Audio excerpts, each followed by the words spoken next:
what we're going to do today is go through the group report and verbal defence of the report. So you can see the deadline that's described there, and it says 30% of your module mark. Remember, you need to pass both parts of your module assessment to be able to move on and complete this module itself. Social innovation is the only way to solve wicked problems. Now, this is what is at the heart of what you're trying to do. You and your group should be critically discussing this statement and concluding whether you agree or disagree with this statement.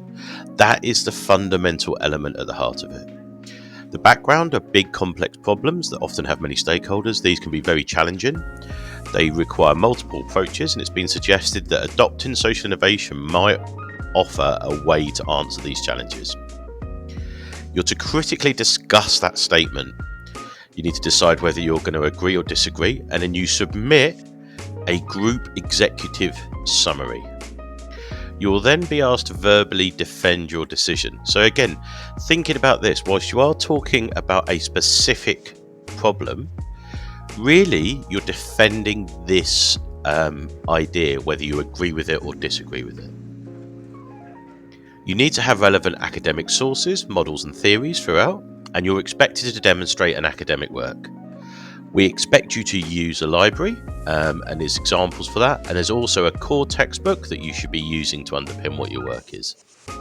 Grading, as you can see, there's a split. There's 20% of your grade is on the report, and then there is 20%. 25% on your report. Then there is 10% on the referencing and structure, and then the rest is on the group verbal defence. Please be aware, in the verbal defence you need to demonstrate your knowledge, you need to demonstrate critical discussion, so looking for all sides of that argument. You should be able to answer the questions, and this goes for everyone in the team. If you need support, you need to manage that. You can't just stand there or read off a screen, and you should understand the logical conclusion to the arguments presented. So every single member of your team should be able to do all of those things. If they can't, then it will impact their grade. As you can see, for the guidance, there's a 500-word report which you're going to submit, which talks about the positives and negatives. You're going to relate it to a Scottish wicked problem, and this will improve your grade because it shows a contextual awareness.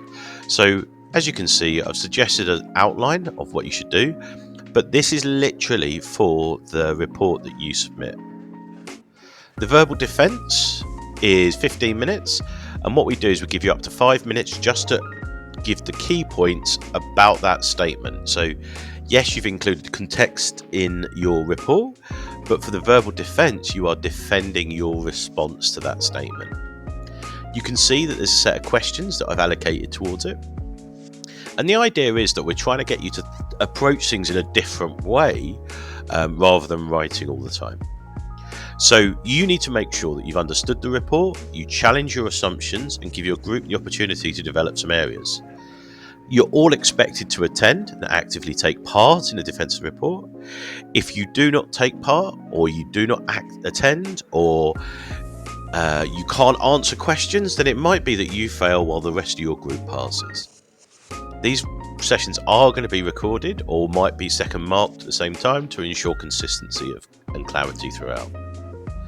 Preparation wise, I'm telling you exactly what you need to do here. You need to understand the report, you need to understand the problem, you should have some notes if you need it, and you should think about the methods of questioning that are going to be used. You also should think about how you're going to answer each of those sort of styles of that report. During the session, don't let everyone else do the talking. Remember, you've only got 5 minutes to cover your approach. If you're not sure of the question, then ask for it to be rephrased. Try to link it back to your chosen problem if you can. But remember, the key for this is you're defending that phrase, whether you believe social innovation is only option or it isn't only option, and that is the heart. There are no trick questions, and if you don't know, just say. We need to be careful because you're going to have to draw your attention to plagiarism and collusion, and you should also be careful about late submissions. So you'll be set a time for your presentation, and therefore you should be clear about turning up at that time. If you fail to turn up on time, it may go down as a non-submission.